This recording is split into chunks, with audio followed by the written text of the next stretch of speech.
پاکستان ته د ذبیح الله مجاهد غوڅ ځواب وایي که اسناد او شواهد لرئ راکړئ چې اقدام وکړو ګنې هوایي خبرې مه کوئ د ټي ټي پي جوړېدل ستاسو د خپلو غلطیو نتیجه ده. جزئیات همدلته وګورئ او چینل هم سبسکرایب کړئ.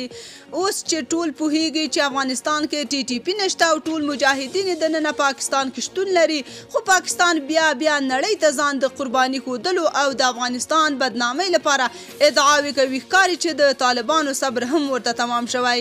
د طالبانو د حکومت ویان ذبیح الله مجاهد وایي موږ به د هغو وسلوالو پر ضد اقدامات وکړو چې د افغانستان له خاورې پاکستان نه امنه کوي. ښاغلی مجاهد زیاتوي د دوی د نظام نیت دا نه دی چې په پاکستان کې بد امني جوړه کړي.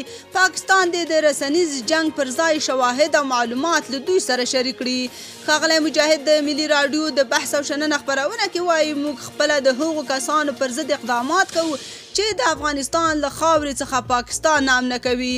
دی په ټینګار سره وایي چې هیڅ چاته اجازه نه ورکوو چې د افغانستان خاوره بل هیواد په وړاندې استعمال کړي او پټن ځای ولري. هغه زیاته کړه چې هوایي ادعاوې او تورونه لګول د پاکستان هیڅ درد نه دوا کوي او یاد هیواد په دغه لار د اسلامي امارت تر فشار راوړلو هڅه نه کوي.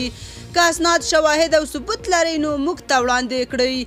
نوموړی په دغه مرکه کې زیاتوي چې د طالبانو د حکومت مشر دریځ دا دی چې له افغانستان څخه بل هیواد ته ضرر ونه رسیږي. مجاهد زیاتوي د امارت د واک ته رسېدو څخه کلونه وړاندې ټي ټي پي په پاکستان کې بریدونه کول دا هم د پاکستان د تیر نظام د پرویز مشرف د حکومت غلطیو پالیسیو نتیجه وه. د هغه په خبره مشرف په خپل هیواد کې امریکا ته اډې او امکانات ورکړل چې همدې امله خپل ناراضه ولس یوه برخه ورته پورته شول او په جنګ ورسره اخته شول. د طالبانو په واکمنېدو سره په پاکستان کې د وسلوالو بریدونه ډیر شوي او اسلام آباد پر کابل تور پورې کوي چې د دوی ضد وسلوالو ته پناه ورکړې ده. افغان طالبان د پاکستان د ادعا ردوي او د پخوا په څیر مجاهد په دې مرکه کې هم د پاکستان له امنیتي ادارو څخه غواړي چې خپلې خاورې امنیت ته دې په خپله متوجه شي. تاسو په دې اړه څه نظر لرئ؟ کومنټ کې شریک او چینل هم سبسکرایب کړئ.